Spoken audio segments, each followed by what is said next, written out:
Hay nako, ang kukulit talaga ng mga hamster na to. Hay, nako, may mga buhok na sila guys. Tingnan nyo. Hindi talaga sila tubiling hindi kumain ng kangkong.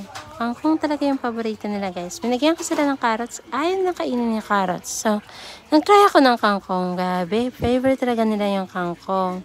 At ito naman mommy nila. Yung name niya si Pretty. Wow! Si Pretty talaga. Napakabait nito. Kasi mommy. Magpaparaya talaga siya sa mga baby niya. Pero yung mga baby niya nag-aagawan. Hindi ka pa sila mabigyan ng pangalan guys kasi hindi pa sila malalaki. Tapos, nakapikit pang mata nila. Pero itong mommy nila, pretty talaga to. Nawala yung husband niya, si Handsome. Nakalabas ng kulungan. Ewan ko ba? Ang kukulit kasi.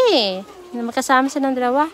Panay labas, panay labas. Pero, nagbunga naman yung kanilang pagmamahalan guys. So, ayan na, 4 na.